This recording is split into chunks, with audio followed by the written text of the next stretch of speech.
செய்தியை பார்த்து வருகிறோம்.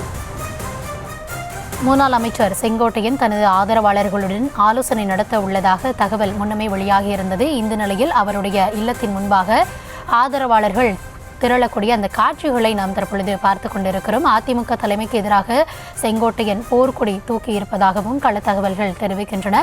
இன்று செங்கோட்டையன் தனது ஆதரவாளர்களோடு ஆலோசனை நடத்த இருப்பதாக தகவல் வெளியான நிலையில் தற்பொழுது அவருடைய ஆதரவாளர்கள் அவருடைய இல்லத்தின் முன்பாக கூடி வருகிறார்கள். இது குறித்த கள தகவல்களுக்காக இணைகிறார் எம்முடைய செய்தியாளர் பாரி கார்த்திக். முன்னதாகவே இன்று 11:30 மணி அளவில் அவர் ஆலோசனை நடத்த இருப்பதாக தகவல் வெளியாக இருந்தது. தற்பொழுது ஆதரவாளர்களும் அந்த இடத்திற்கு வந்த வண்ணம் இருக்கிறார்கள்.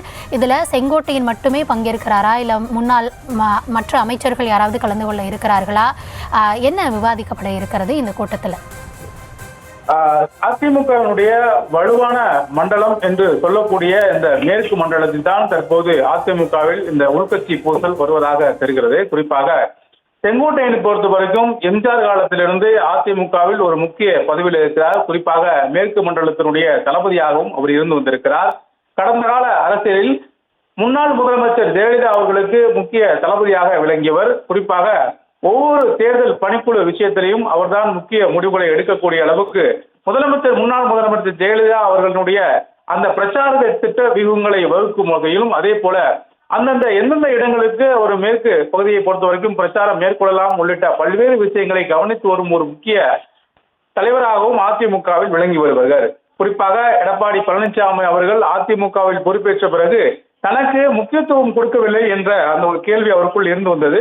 குறிப்பாக கோயம்புத்தூரை பொறுத்த வரைக்கும் முன்னாள் அமைச்சர்கள் வேலுமணி, அவர் தங்கமணி என அந்த இரண்டு பேருடைய செல்வாக்கு அதிகரித்து கொண்டதன் காரணமாக கட்சியினுடைய மூத்த உறுப்பினராகவும் மூத்த நிர்வாகியாகவும் இருந்த செங்கோட்டையனுடைய செல்வாக்கு சரிவர முக்கியத்துவம் கொடுக்கவில்லை கட்சியில் என்ற அந்த ஒரு கேள்வியும் தொடர்ச்சியாக அவருக்கு இருந்தது. அதன் அடிப்படையிலே அவருக்கு பல்வேறு விஷயங்கள் ஒவ்வொரு நிகழ்வுகளிலும் நடந்து கொண்டிருந்தது. கடைசியாக நடைபெற்ற அந்த அவிநாசி திட்டத்தில் கூட அவருக்கு கூடிய அளவுக்கு முக்கியத்துவம் கொடுக்கவில்லை. அது கொடுக்கப்பட்ட அந்த பத்திரிகையில் கூட அழைப்பதில் கூட அவருக்கு சரியான பெயரில் கிட்டத்தட்ட இரண்டாவது பெயராக அவர் பெயரை போட்டார்கள். முன்னதாக முன்னாள் அமைச்சர் வேலுமணி பெயரை போட்டு இரண்டாவது பெயராக தான் செங்கோட்டையனுடைய பெயரை போட்டார்கள். அது மட்டுமல்ல, நடந்த நிகழ்ச்சியில் ஒரு இடங்களில் கூட வைக்கப்பட்ட விளம்பர பலகையில் முன்னாள் முதலமைச்சர் எம்ஜிஆரோ அதே போல ஜெயலலிதா அவர்களுடைய படங்கள் எதுவுமே இல்லை என்று அந்த விழாவை நான் புறக்கணித்ததாக கூட காரணம் கூறினார். ஆனால் உண்மையான காரணம் விசாரிக்கும் பொழுது செங்கோட்டையனுக்கு போதுமான முக்கியத்துவம் கட்சியில் தற்போது கொடுக்கப்படவில்லை. எனவே அவர் மிகுந்த அதிருப்தியில் இருக்கிறார் என்று கூறப்படுகிறது.